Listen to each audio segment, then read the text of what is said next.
तो hello welcome dear student, कैसे हैं आप। मेरा नाम है जयप्रकाश यादव और मेरे इस वीडियो चैनल जेपी यादव में मैं आप लोगों का स्वागत करता हूं। तो दोस्तों कैसे हैं आप। होप सो आप सभी अच्छे होंगे और आप सभी का एक बार फिर से मेरे चैनल पर स्वागत है। ठीक है दोस्तों, आज हम जो हमारा साइंस स्टडी चलता है क्लास 8 का, उसका एक नया टॉपिक है कुछ सामान्य रोग। इस जो टॉपिक के अंतर्गत हम जो कुछ रोग हैं उन रोगों के बारे में पढ़ेंगे, है ना दोस्तों।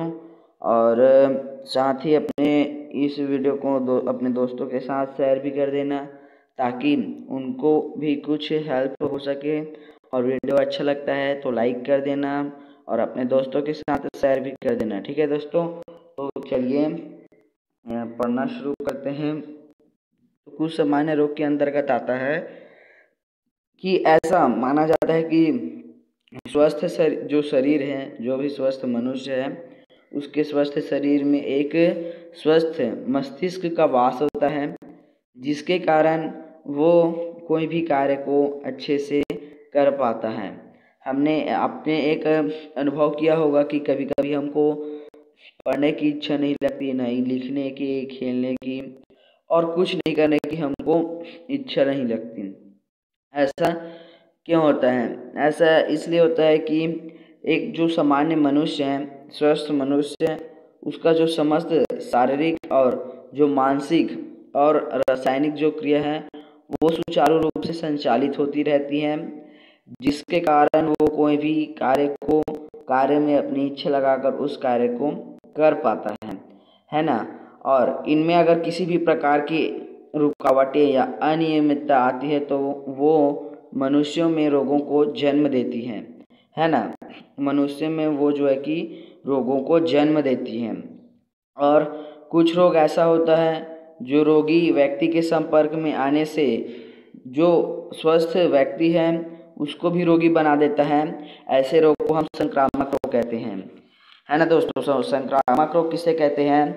वह रोग जो रोगी व्यक्ति के संपर्क में अगर जो स्वस्थ व्यक्ति है वो भी आ जाए तो उसको भी रोगी व्यक्ति बना देता है। ऐसे रोग को हम संक्रामक रोग कहते हैं। कहने का मतलब वो एक दूसरे से फैलने वाला रोग है। जैसे कि कोई बंदा रोगी है और उसके साथ में कोई स्वस्थ मनुष्य है, उससे वो मतलब कि एक प्रकार से संबंध रखा आने जाने का, हाथ में आने का, तो इस प्रकार से किसी माध्यम से वो फैलता है ना, एक से दूसरे पर। वो भी एक रोगी से स्वस्थ मनुष्य पर फैलता है और जो स्वस्थ मनुष्य है उसको भी रोगी बना देता है। तो ऐसे रोग को हम संक्रामक रोग कहते हैं। किंतु सभी रोग संक्रामक रोग नहीं होता है। कुछ ऐसा रोग भी होता है जो स्वस्थ मनुष्य तक नहीं फैलता है। अगर कोई भी व्यक्ति को कुछ भी रोग है और अगर वो स्वस्थ मनुष्य के संपर्क में आए तब भी से स्वस्थ मनुष्य को उससे कुछ नुकसान नहीं होता। तो ऐसे रोगों को हम संक्रामक रोग कहते हैं, है ना। और पोषक तत्वों की कमी से जो रोग है वो इनकी कमी से जो रोग है वो होता है। अगर हमारे शरीर में हमने आपको पढ़ाया था कि कितना भोजन, कैसा भोजन में विटामिन एवं खनिज लवण हमारे शरीर में जो है कि वो रोगों से लड़ने के लिए हमको क्षमता जो है कि प्रदान करता है। तो इसी कारण जो पोषक तत्व की कमी से उससे हमें जो रोग है उसकी श्रेणी आती है। ठीक है दोस्तों, और कुछ जानकारी जो है कि हम रोगों के बारे में प्राप्त करने की कोशिश करते हैं। तो जो रोग है वो कैसे फैलता है, तो उसका भी एक माध्यम होता है ना, उसको भी जानते हैं कि संक्रामक रोगों के जो होने और फैलने का जो कारण है वो हमारा पर्यावरण उसमें महत्व भूमिका निभाता है ना। हमारे पर्यावरण में जैसे कि संक्रामक रोग है, एक दूसरे से फैलने वाला रोग, इस रोग को फैलाने में एक माध्यम होता है और उस माध्यम का संचरण हमारा पर्यावरण इसमें जो है कि महत्वपूर्ण भूमिका रखता है। क्योंकि जो रोग फैलाने वाले तो संक्रामक रोगों को फैलने में जो उसका माध्यम है वो जो हमारा पर्यावरण है उसमें वो महत्वपूर्ण भूमिका रखता है। क्योंकि ये जो रोग हमारे जो पर्यावरण में सूक्ष्म जीव, बैक्टीरिया, जीवाणु, प्रोटोजोआ, वायरस, विषाणु और कृमि, ये जो माध्यम सूक्ष्म जीव जो रोगों को फैलाने का काम करते हैं, या कह सकते हैं कि रोगों को ये फैलने का माध्यम ये सूक्ष्म जीव बैक्टीरिया, प्रोटोजोआ, जीवाणु, विषाणु, वायरस, कृमि, ये जो हमारा पर्यावरण में जो वातावरण है उसकी गंदगी में ही ये पनपता है। और जानना तो यह आवश्यक है कि ये कैसा फैलता है ना, और इसका जो बचाव है और इसका जो निदान है, इन सब रोगों के जो अलग अलग, जैसे कि हमने सूक्ष्म जीव बैक्टीरिया, जीवाणु, विषाणु, प्रोटोजोआ, वायरस, कृमि, ये जो हमारे पर्यावरण में सूक्ष्म जीव वो वातावरण की गंदगी में पनपता है। तो ये पनपता कैसे है और हमको नुकसान कैसे पहुंचाता है, इसको अब जानने की कोशिश करते हैं। ठीक है, तो सबसे पहले वायु हमारे पर्यावरण के उपस्थिति में, वायु के कारण जैसे कि हम एक दूसरे के संपर्क में हैं, अगर किसी को सर्दी है या जुकाम है तो उसके संपर्क में आने से जो वायु होता है पर्यावरण की उपस्थिति, पर्यावरण में जो वायु है उसकी उपस्थिति में जो सर्दी जुकाम है, टीबी है, ये जो रोग हैं ये इनको फैलाने का माध्यम वायु होता है। और अगर जल में मतलब कि गंदा जल है और उसमें कई प्रकार के सूक्ष्म जीव हैं उपस्थित हैं, उसमें जीवाणु, तो उसको अगर पी लेने से तो होता क्या है, इसमें दस्त, अतिसार, पीलिया, पाचन तंत्र संबंधी रोग होता है। तो दस्त, अतिसार, पीलिया, पाचन तंत्र संबंधी जो रोग है ये जो है कि इसमें ये जो रोग होते हैं, ये जो रोग होने के माध्यम, इसका माध्यम जो है कि जल है। जल में अगर जीवाणु उपस्थित होते हैं गंदे जल में तो उसको पीने से दस्त, अतिसार, पीलिया और पाचन तंत्र संबंधी रोग होता है। और ये जो रोग हैं इन रोगों को फैलाने का माध्यम जो है कि जल होता है। साथ ही हमारे वायुमंडल में जो धूल का कण होता है वो भी पर्यावरण के अंतर्गत आता है। तो धूल के कण के कारण हमको श्वसन तंत्र संबंधी रोग हो सकता है। कहने का मतलब हमारे पर्यावरण के जो धूल के कण उपस्थित होते हैं उनसे हमको श्वसन तंत्र संबंधित रोग हो सकता है ना। और ये जो श्वसन तंत्र संबंधी रोग है इसका माध्यम धूल का कण होता है। ठीक है, और जैसे कि कोई किसी को बीमारी है, जैसे कि तपेदिक है, सर्दी जुकाम है, जैसे टीबी है, सर्दी है, जुकाम है, तो जैसे कि हमारे द्वारा रुमाल को यूज़ किया जा रहा है ना, और उसी जो हमने यूज़ किया है रुमाल, उसको अगर कोई स्वस्थ मनुष्य उसको यूज़ करता है तो उससे जो रोग है वह उसमें ट्रांसफ़र हो जाता है। तो इस प्रकार से जो रोग होता है इसका वाहक जो है कि संक्रमित वस्तुएं होती हैं, है ना। जिस प्रकार से जो रोगी द्वारा जो इस्तेमाल किया गया जो भी वस्तु है, अगर उस वस्तु को जो स्वस्थ मनुष्य है वो अगर उस उपयोग में लाए तो उससे जो स्वस्थ मनुष्य है उसको भी रोग हो सकता है। तो इसका जो वाहक है ये संक्रमित वस्तुएं होते हैं। साथ ही मानव मल और गंदगी के कारण पाचन तंत्र संबंधी रोग होता है। मच्छर के काटने से मलेरिया, फाइलेरिया नामक रोग होता है। कहने का मतलब मलेरिया और जो फाइलेरिया नामक रोग है उन रोगों के वाहक मच्छर होते हैं। और हैजा और पोलियो इन रोगों के वाहक मक्खियाँ होती हैं। रेबिस कुत्ता के काटने से होता है, तो जो रेबिस नामक रोग है उसके वाहक कुत्ते होते हैं। और एड्स जो है कि सीधा संपर्क करने से एड्स नामक जो है कि रोग होता है। तो हमने जान लिया कि ये जो सूक्ष्म जीव हैं हमारे पर्यावरण में उपस्थित हैं, ये हमारे वातावरण की गंदगी में पनपता है और हमको कैसे ये हमारे शरीर पर इफेक्ट डालकर हमको रोगों से संक्रमित करता है। अब हम जो सूक्ष्म जीव में जो जीवाणु हैं, हमको पता है कि सूक्ष्म जीव 5 प्रकार का होता है, जीवाणु, विषाणु, प्रोटोजोआ, कवक और विषाणु। ठीक है, तो ये जो सूक्ष्म जीव होते हैं, इन्हीं के कारण हमको विभिन्न प्रकार के जो रोग हैं वो होते हैं। तो ये हमारे शरीर को कैसे संक्रमित करते हैं, इसको हम जो जीवाणु हैं, इस वीडियो में हम जीवाणु से संबंधित जो रोग हैं उनके बारे में जानेंगे और उनके बचाव के बारे में जानेंगे, किस कारण से होता है इसको भी जानेंगे। तो चलिए दोस्तों, इन रोगों को, जो जीवाणु से होने वाला रोग है, इनके बारे में जानकारी लेना शुरू करते हैं। तो हमने जो ये चित्र देखा था, इसके माध्यम से हमने जाना कि जो वायु का धूल है, धूल का कण है, संक्रमित भोजन है और जल है, रोगी को संक्रमित वस्तुएं हैं, मानव मल, गंदगी, मक्खियाँ, मच्छर, कुत्ते व अन्य जीव जो रोग के संक्रमण में महत्वपूर्ण भूमिका निभाते हैं, है ना।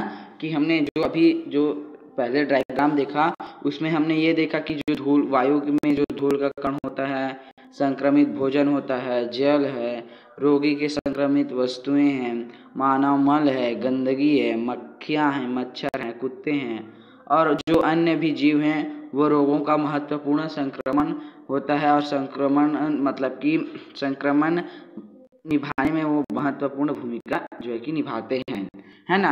अब हम संक्रामक रोगों के बारे में जानेंगे, जिनका वाहक जो जीवाणु होता है उनके द्वारा होने वाले रोगों के बारे में जानेंगे, उनके लक्षण के बारे में जानेंगे, उनके बचाव के बारे में जानेंगे। तो सबसे पहला रोग दिया है हैजा। हैजा हैजा किस कारण से होता है? यह जो हैजा है, यह विब्रियो कोलोरी नामक जीवाणु के द्वारा होने वाला रोग है, जो एक महामारी की तरह फैलता है और हैजा हमारे पाचन तंत्र को संक्रमित करता है ना। तो हैजा जो है कि विब्रियो कोलोरी नामक जीवाणु द्वारा होने वाला रोग है और जो एक महामारी की तरह फैलता है, मतलब कि ये संक्रामक रोग के अंतर्गत आता है, जिसके कारण ये जो है कि एक महामारी की तरह फैलता है। और हैजा हमारे शरीर में पाचन तंत्र को संक्रमित करता है, यानी कि पाचन तंत्र पर ये ज़्यादा अधिकतर इफेक्ट वही डालता है, उसी को अधिकतर संक्रमित करता है ना। कि अब हमने जाना कि जो हैजा है वो विब्रियो कोलोरी नामक जीवाणु, ये जो मैं आपको नाम बता रहा हूँ, ये जो बातें हैं ये याद योग्य रखने बातें हैं। आप इस बातों को याद रखिएगा ताकि आपके ये इन फ्यूचर आपके काम आए, है ना। तो जो हैजा है वो विब्रियो क्लोरी नामक जीवाणु से होता है और वो हमारे पाचन तंत्र को संक्रमित करता है। हैजा के लक्षण क्या होते हैं उसको जानते हैं। तो हैजा जिसको भी हुआ है उस रोगी को सफ़ेद व पतले दस्त होते हैं, साथ ही जो पेट की पेशियां हैं उनमें ऐंठन एवं मरोड़ होती है, वहाँ पे दर्द भी होता है पेट में, और रोगी की जो आंखें हैं वो धसी हुई होती हैं, पीछे गाल होते हैं और जो निम्न रक्तचाप होता है उसमें कमजोरी आती है। ठीक है, उसमें जो रोगी हैं उसमें कमजोरी भी आती है और बहुत अधिक समय तक उसको दस्त होने रहने के कारण उसके शरीर में जल की कमी हो जाती है और इस स्थिति को हम निर्जलीकरण या डिहाइड्रेशन कहते हैं, जिससे रोगी की मृत्यु भी हो सकती है ना। तो हमने जाना कि जो हैजा के लक्षण है उसमें रोगी को सफ़ेद व पतले दस्त होता है, पेट की जो पेशियां हैं उनमें ऐंठन व मरोड़ होता है, दर्द भी होता है, जो रोगी होता है उसकी आंखें धंसी हुई होती है, पिचके गाल होते हैं और जो निम्न रक्तचाप है वो निम्न रक्तचाप होता है, साथ ही उनमें कमजोरी भी आती है रोगी में। रोगी को बहुत अधिक समय तक पतले दस्त होने के कारण उसके शरीर में जल की कमी हो जाती है और इस स्थिति को जब किसी भी बंदे के शरीर में या रोगी के शरीर में जल की कमी हो जाए तो उसी स्थिति को हम निर्जलीकरण या डिहाइड्रेशन कहते हैं, जिससे जो रोगी है उसकी मृत्यु भी हो सकती है ना। हमने अब हैजा के लक्षण के बारे में जान लिया, अब हम हैजे से बचाव के बारे में जानेंगे। तो अब हम हैजे से जो बचाव है उनके बारे में जानेंगे, है ना। तो हैजे से बचाव के लिए क्या करना चाहिए कि जो ताज़ा भोजन और स्वच्छ भोजन है उसको देना चाहिए और जो रोगी है उसको ताज़ा एवं स्वच्छ भोजन देना चाहिए, न कि उसको जो भी गंदा खाना है, संक्रमित भोजन है उसको नहीं देना चाहिए, उसको ताज़ा और स्वच्छ भोजन ही देना चाहिए।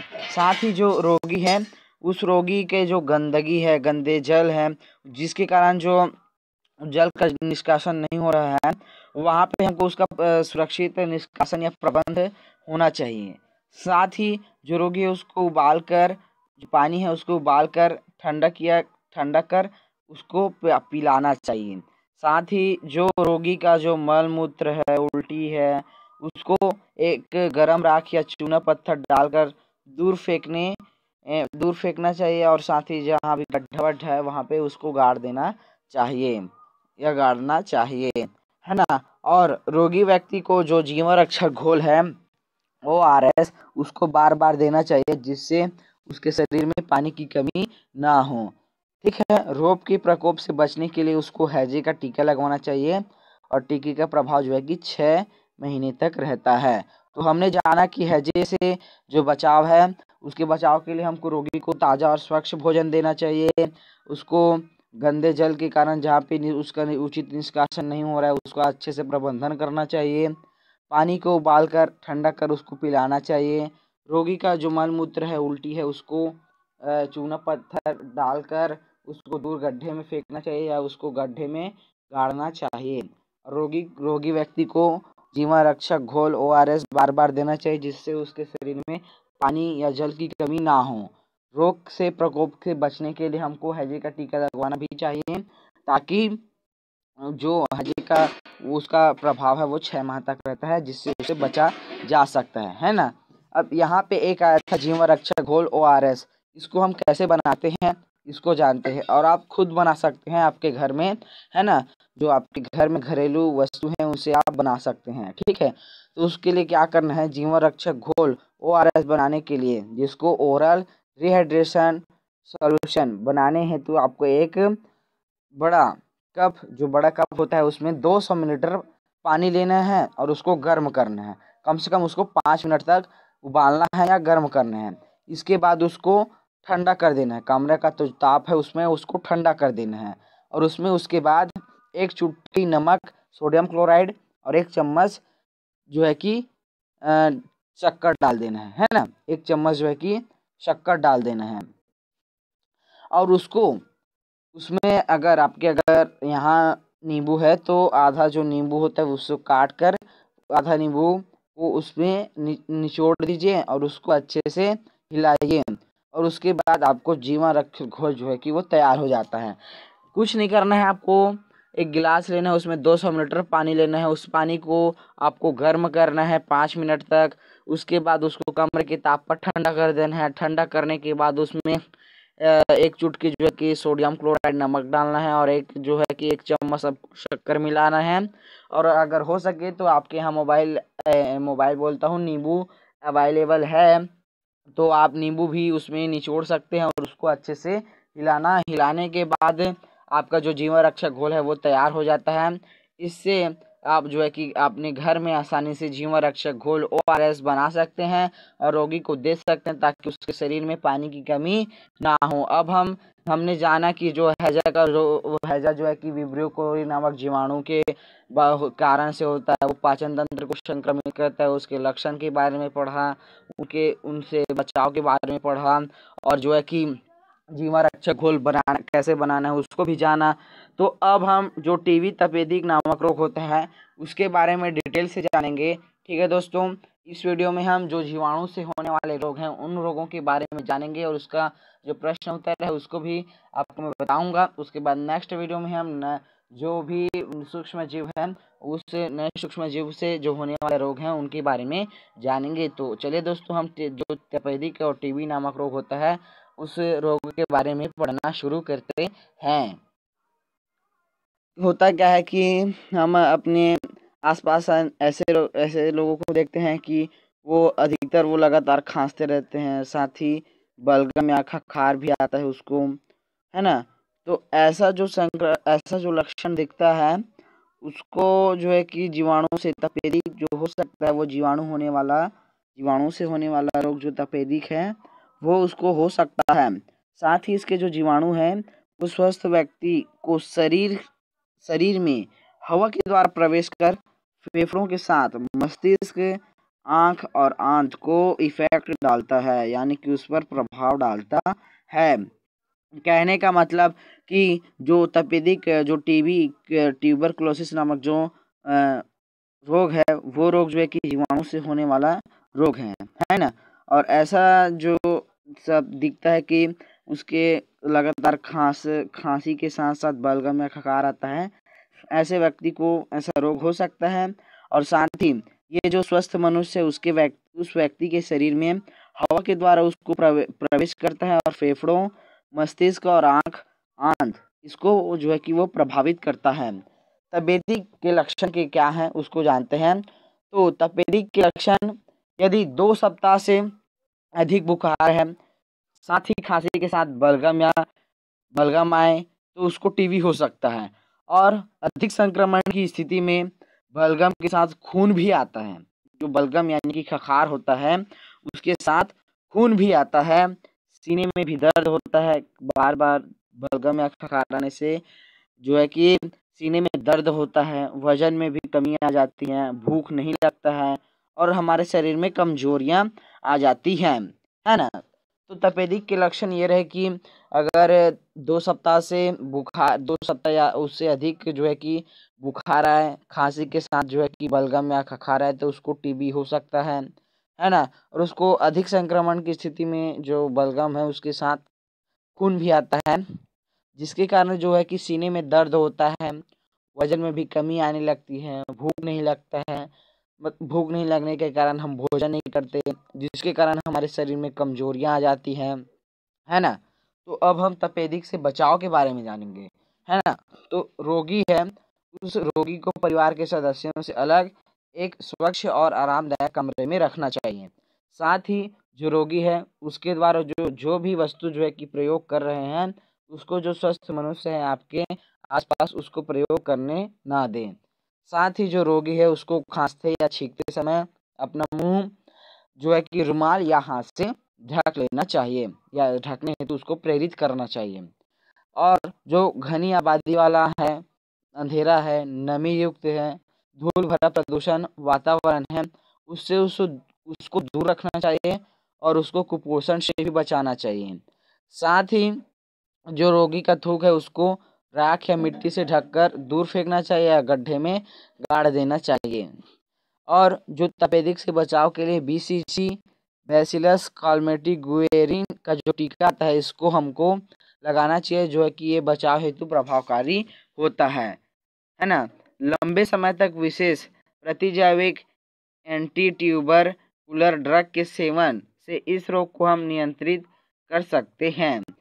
एक आता है एंटी ट्यूबरकुलर ड्रग, इसका जो सेवन करने से इस रोग को नियंत्रित किया जा सकता है ना।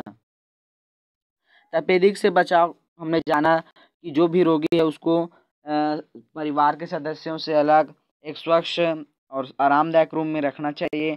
साथ ही जो रोगी है उसके द्वारा जो भी वस्तु उपयोग कर रहे हैं उसको आपको जो भी स्वस्थ मनुष्य है उसके उपयोग करने से मना करना चाहिए।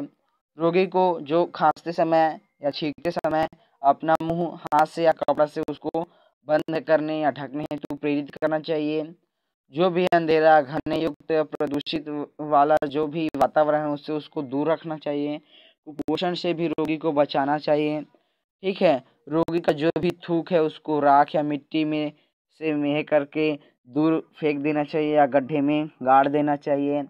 तपेदिक से बचाव के लिए जो BCG बैसिलस कम्युनिटी गुएरिन का जो टीका आता है उस टीका को लगवाना चाहिए, वो हमारे बचाव के लिए प्रभावकारी भी होता है। लंबे समय तक एक विशेष प्रतिजैविक एंटी ट्यूबरकुलर ड्रग है, उसका सेवन करने से हम इस रोग को नियंत्रित कर सकते हैं, है ना। 24 मार्च को प्रति वर्ष विश्व टीबी दिवस मनाया जाता है और 1 दिसंबर को प्रति वर्ष एड्स दिवस मनाया जाता है। तो आप इस बात को याद रख सकते हैं कि 24 मार्च को प्रति वर्ष विश्व टीबी दिवस मनाया जाता है और 1 दिसंबर को प्रतिवर्ष विश्व एड्स दिवस मनाया जाता है। तो 24 मार्च को जो है कि विश्व टीबी दिवस एवं 1 दिसंबर को प्रतिवर्ष एड्स दिवस मनाया जाता है। तो अब हमने जान लिया कि जो टीबी है वो जीवाणु से होने वाला रोग है, उसके लक्षण के बारे में जान लिया, उसके बचाव के बारे में जान लिया। वो जो है कि 24 मार्च को विश्व टीबी दिवस मनाया जाता है, इसको भी जान लिया। अब हम जो है कि मोतीझरा जो टाइफाइड नामक बुखार होता है उसके बारे में जानेंगे। उसके बाद जो जीवाणु से होने वाले रोग हैं, इन रोगों के 3 जो रोग हैं, इन तीनों रोगों के बारे में हमने जाना है। जो मोतीझरा टाइफाइड बुखार है इसके बारे में मैं आपको बताता हूँ, और उसके बाद इसके प्रश्न उत्तर को करेंगे। उसके बाद नेक्स्ट वीडियो में हम नए रोगों एवं जीवाणुओं के साथ नए वीडियो में नेक्स्ट वीडियो में मिलेंगे। तो अब हम मोतीझरा जो टाइफाइड नामक बुखार होता है उसके बारे में पढ़ना शुरू करते हैं। तो अब हम जो है कि जो मोतीझरा मियादी जो टाइफाइड नामक बुखार होता है उसके बारे में जानते हैं। तो ये जो साल्मोनेला टाइफी मोतीझरा नामक ये साल्मोनेला टाइफी नामक जीवाणु से होने वाला संक्रामक रोग है। कहने का मतलब जो टाइफाइड बुखार है उसका जो वाहक है वो जो है कि साल्मोनेला टाइफी नामक जीवाणु से होने वाला ये संक्रामक रोग है, यानी कि ये एक से दूसरे पे फैलने वाला रोग है। साथ ही ये जो साल्मोनेला टाइफी नामक जो जीवाणु है उससे ये रोग होता है, और प्रतिवर्ष में जो लोग हैं वो बड़ी संख्या में इस रोग का शिकार होते हैं, है ना। टाइफाइड से जो रोगग्रस्त रोगी है उसके थूक है ना, और जो मल मूत्र है इससे जीवाणु होते हैं। इसमें जो है कि जीवाणु होते हैं जो मक्खियों के द्वारा भोजन और जल स्रोत में पहुंचता है और उसको दूषित करता है। और उसके बाद दूषित भोजन एवं जल का सेवन करने से जो रोगाणु स्वस्थ मनुष्य के आंत में पहुंचकर उसकी दीवार को क्षतिग्रस्त करता है। ठीक है, इससे क्या होता है कि रोगी को लगातार बुखार रहता है, और इस रोग में आंत के साथ साथ प्लीहा और पित्ताशय में को भी ये जो है कि प्रभावित करता है। तो हमने ये जाना कि जो टाइफाइड है वो साल्मोनेला जो टाइफी है उससे होने वाला रोग है। साथ ही जो लोग हैं ये प्रतिवर्ष में बड़ी संख्या में लोग इस बीमारी जो टाइफाइड है इस बीमारी का जो है कि शिकार होते हैं। साथ ही जो टाइफाइड है इससे जो रोगग्रस्त रोगी है इसकी थूक में, उल्टी में, मल मूत्र में जो साल्मोनेला टाइफी है वो जो जीवाणु है ये उसमें उपस्थित रहता है, और मक्खियों द्वारा वो जो है कि भोजन और जल स्रोत में पहुंचकर उसको दूषित करता है। साथ ही दूषित जल और जो भोजन है उसके सेवन करने से रोगाणु जो स्वस्थ मनुष्य है उसकी आंत में पहुंचकर उसकी दीवार को क्षतिग्रस्त करता है। इससे क्या होता है कि रोगी को लगातार बुखार आता है, ठीक है, और आंत का जो दीवार होता है उसके साथ साथ प्लीहा और पित्ताशय को भी ये उन पर भी इफेक्ट डालता है ना। अब हम टाइफाइड के लक्षण के बारे में जानेंगे। तो टाइफाइड के लक्षण जो है कि ये हैं कि रोगी को लगातार जो है कि सिर दर्द होता है और उसके साथ बुखार भी होता है। पहले सप्ताह में शरीर का तापमान थोड़ा बढ़ता है, फिर दूसरे सप्ताह में तेज बुखार हो जाता है, फिर तीसरे एवं चौथे सप्ताह में बुखार कम होता है ना। तो एक निश्चित समय पर बुखार चढ़ने और उतरता है। तो इस चढ़ने और उतरने के कारण इस बुखार को हम मियादी नामक बुखार भी बोलते हैं। रोगी को जो है कि लगातार सिर दर्द और बुखार होता है। पहले सप्ताह में शरीर का तापमान प्रतिदिन बढ़ता है, फिर दूसरे सप्ताह में तेज बुखार होता है, तीसरे चौथे सप्ताह में बुखार कम हो जाता है। तो एक निश्चित समय पर ये बुखार जो है कि चढ़ने और उतरने की प्रक्रिया हो रही, इसके कारण इसको हम मियादी नामक बुखार भी कहते हैं। साथ ही जो उदर के जो ऊपरी भाग होता है उसका गुलाबी रंग, उसमें जो है कि चकत्ते उभर आते हैं, और जो रोगी है उसको और जो रोगी होता है उस रोगी को जो है कि मूर्छा यानी कि चक्कर आता है, और उसको जो नब्ज होती है जो धड़कन जो चलती है वो जो है कि धीमी हो जाती है ना। और संक्रमण के 10-15 दिन बाद भी जो रोग है उस रोग का लक्षण उसमें दिखाई ही देता है। रोगी को बेचैनी, सिर दर्द, है ना, और उसके साथ ही उसको शरीर व मांसपेशियों में दर्द, पतले दस्त, इनके साथ साथ जो रक्त वाहिनी है उनमें रक्त जमने के कारण जो हेमरेज होता है, हेमरेज जो है कि हेमरेज कहने का मतलब ब्लड जमना, उसकी संभावना रहती है। साथ ही 2-3 सप्ताह बाद जो अस्थि मज्जा और प्लीहा और पित्ताशय है, इसके संक्रमण होने से जो दोबारा हमको टाइफाइड होने की संभावना रहती है। तो हमने ये जाना कि जो लक्षण है, उस लक्षण में जो है कि रोगी को लगातार बुखार और सिर दर्द रहता है। पहले सप्ताह में, दूसरे सप्ताह में लगातार तेज बुखार बढ़ते जाता है, फिर तीसरे चौथे सप्ताह में बुखार जो है कि कम हो जाता है। इस प्रकार से जो उतार चढ़ाव का जो प्रक्रिया के कारण इसको मियादी नामक बुखार बोलते हैं। साथ ही इसमें जो रोगी है उसको जो है कि चक्कर आता है, जो नब्ज जो धड़कन है वो जो है कि धीमी हो जाती है। संक्रमण के 10-15 दिन बाद भी जो है कि रोगी को लक्षण दिखाई देता है। और साथ ही जो रोगी है उसको बेचैनी, सिर दर्द, शरीर का जो आमाशय है दर्द, पतले दस्त होता है। जो रक्त वाहिनियाँ उसमें जो है कि हैमरेज, ब्लड जमने का संभावना रहता है ना। और 2-3 सप्ताह बाद जब उसको बुखार हुआ रहता है तो उससे जो है कि अस्थि मज्जा, उसका प्लीहा पित्ताशय वो जो है कि संक्रमित हो चुका होता है, जिसके कारण उसको दोबारा टाइफाइड होने की संभावना होती है ना। तो अब टाइफाइड से बचाव के बारे में जानेंगे। तो टाइफाइड का बचाव ये है कि रोगी को उचित भोजन और उबला पानी और पर्याप्त आराम देना चाहिए। साथ ही जो भोजन है वो उसको मक्खियों से बचाना चाहिए। साथ ही जो रोगी है उसको मल मूत्र है उसका उचित निवारण करना चाहिए, क्योंकि उसमें भी जो साल्मोनेला टाइफी है वो उपस्थित रहता है। रोगी द्वारा जो प्रयुक्त वस्तुएं हैं उनको डेटॉल से धोकर धूप में अच्छे से उसको सुखाकर ही प्रयोग करना चाहिए।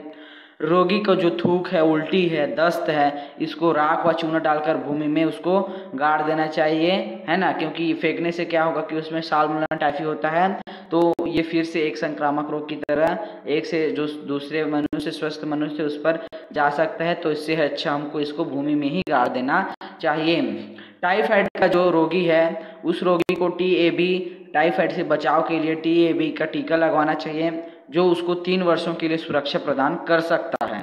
साथ ही जो प्रतिजैविकों के प्रयोग हैं, इस रोग को नियंत्रण किया जा सकता है। ठीक है दोस्तों, है ना, कि अब हमने जाना कि जो रोगी का जो TAB उसको टीका लगवाना चाहिए, जिससे वो 3 वर्ष के लिए उसको सुरक्षा दे, है ना। तो अब हमने टाइफाइड के लक्षण, उसके बचाव के बारे में जान लिया। हैजा तपेदिक टाइफाइड सूक्ष्मजीवी बैक्टीरिया द्वारा होने वाला संक्रामक रोग है। रोग उत्पन्न करने वाले सूक्ष्म जीवों को हम रोगोत्पादक सूक्ष्म जीव या रोगाणु या मैथोजोन कहते हैं, है ना दोस्तों। तो हमने अभी जो है कि 3 रोगों के बारे में जाना है, हैजा, तपेदिक, टाइफाइड, है ना। तो ये जो है कि सूक्ष्मजीवी बैक्टीरिया होने वाला, उससे होने वाला रोग है, संक्रामक रोग है ना, संक्रामक रोग है, क्योंकि एक से दूसरे पर फैलने वाला रोग है। और जो रोग उत्पन्न करने वाले सूक्ष्म जीव है उसको हम रोगोत्पादक सूक्ष्म जीव या रोगाणु या पैथोजोन कहते हैं, है ना। तो अब हमने टाइफाइड के लक्षण, उसके बचाव, वो साल्मोनेला टाइफी से होने वाला रोग है, इसके बारे में जान लिया। वो कहाँ हमारे शरीर पे इफेक्ट डालता है, इसको जान लिया। अब जो हमने जीवाणु से होने वाले रोगों के बारे में पढ़ा है, इससे जो संबंधित 4-5 क्वेश्चन है, इन क्वेश्चन को करेंगे। उसके बाद इस वीडियो में इतना ही, उसके बाद हम नेक्स्ट वीडियो में मिलेंगे। तो चलिए दोस्तों, इसके प्रश्न उत्तर को भी हम कर लेते हैं। तो दोस्तों चलिए, अब हम जो है कि इनके प्रश्न उत्तर को देखना शुरू करते हैं। तो जो पहला क्वेश्चन है वो है कि हैजे के जो प्रमुख लक्षण है उसको हमको लिखना है। तो हैजा का जो प्रमुख लक्षण है वो ये है कि रोगी को सफ़ेद व पतले दस्त होता है, और पेट की जो पेशियां हैं उसमें ऐंठन एवं मरोड़ एवं दर्द भी होता है। साथ ही जो रोगी है उसकी धसी हुई आँखें, पिचके गाल और निम्न रक्तचाप में कमजोरी आ जाती है। शरीर जो रोगी है उसके शरीर में जो है कि कमजोरी आ जाती है, और बहुत अधिक लंबे समय तक उसको दस्त होते रहने के कारण उसके शरीर में जल की कमी हो जाती है, जिससे हम डिहाइड्रेशन कहते हैं, निर्जलीकरण। और इससे जल की कमी से जो है कि रोगी की मृत्यु भी हो सकती है। तो ये रहा हैजे का प्रमुख लक्षण कि रोगी को सफ़ेद व पतले दस्त होता है, रोगी की पेट जो एशियन उनमें मरोड़ एवं ऐंठन होती है। साथ ही जो रोगी है उसकी धसी हुई आँखें होती है, पिचके गाल, और उसकी निम्न रक्तचाप हो जाता है। साथ ही जो रोगी है उसके शरीर में कमजोरियाँ आती हैं, और बहुत अधिक लंबे समय तक उसको दस्त होने के कारण उसके शरीर में जल की कमी हो जाती है। ये तो रहा पहले प्रश्न का उत्तर, हैजे के प्रमुख लक्षण। अब हम टाइफाइड का संक्रमण कैसे होता है इसको जानेंगे। तो टाइफाइड का संक्रमण साल्मोनेला टाइफी नामक जीवाणु से होता है। रोगग्रस्त रोगी के थूक, उल्टी, मल मूत्र आदि में इसके जीवाणु उपस्थित होता है, जो मक्खियों द्वारा हमारे भोजन और जल स्रोत में पहुंचकर उसको दूषित करता है, जिससे वो स्वस्थ मनुष्य तक पहुंचता है और टाइफाइड इसी प्रकार से ये संक्रमित होता है। कहने का मतलब टाइफाइड साल्मोनेला नामक टाइफी नामक जीवाणु से होता है और ये जो है कि जिसको टाइफाइड है उस रोगी के थूक, उल्टी, मलमूत्र में जो साल्मोनेला टाइफी जीवाणु है वो जो है कि उसमें उपस्थित होता है और जो मक्खियों होती हैं उनके द्वारा वो भोजन और जल स्रोत में पहुंचकर उसको दूषित करता है। ठीक है दोस्तों, ये रहा प्रश्न दूसरा का आंसर। अब प्रश्न तीसरा, टाइफाइड शरीर के किन अंगों को प्रभावित करता है। तो टाइफाइड शरीर के आंत में पहुंचकर उसकी दीवार को क्षतिग्रस्त करता है और प्लीहा और पित्ताशय है उसको भी जो है कि वो इन अंगों पर भी वो जो है कि प्रभाव डालता है ना। टाइफाइड जो है कि हमारे शरीर के आंत में पहुंचकर उसकी दीवार को क्षतिग्रस्त करता है, प्लीहा पित्ताशय पर भी ये प्रभाव डालता है। ठीक है दोस्तों, अब हम जानेंगे चौथे प्रश्न का उत्तर कि यदि किसी रोगी के शरीर में पानी की कमी हो जाए तो उसका हम घरेलू उपचार कैसे करेंगे। तो इसका एक सिंपल फंड है कि यदि किसी रोगी के शरीर में अगर पानी की कमी हो जाए तो हमको 1 गिलास पानी लेना है, जो है कि वो 200 मिलीलीटर पानी लेना है और उसको 5 से 10 से 15 मिनट उसको गर्म करना है और गर्म करने के बाद उसको हमको ठंडा कर देना है। ठंडा करने के बाद उसमें 1 चुटकी नमक डालना है ना, और उसके बाद 1 चम्मच जो है कि उसमें शक्कर, और अगर आपके यहाँ नींबू अवेलेबल है तो आप जो है कि उस नींबू को उस जो पानी है उसमें डालिए, निचोड़िए और उससे आप घोल दीजिए और घोलने के बाद जो है कि आपका रस तैयार हो जाता है। इससे आप रोगी को पिला दीजिए जिससे उसके शरीर में पानी की कमी दूर हो जाएगी। ठीक है दोस्तों, तो ये तो रहा जो जीवाणु से होने वाले रोग हैं, हैजे, टाइफाइड और तपेदिक टीबी, इन तीनों रोगों के बारे में हमने जान लिया और इसके प्रश्नोत्तर के बारे में भी जान लिया। अब हम नेक्स्ट वीडियो में जो नए सूक्ष्मजीव से होने वाले रोगों हैं उनके बारे में जानेंगे। तब तक के लिए मेरे चैनल के साथ बने रहना। और हाँ दोस्तों, वीडियो अच्छा लगे तो लाइक कर देना और अपने दोस्तों के साथ शेयर भी कर देना ताकि उनको भी कुछ हेल्प हो सके। तो चलिए दोस्तों, मिलते हैं नेक्स्ट वीडियो में। बाय।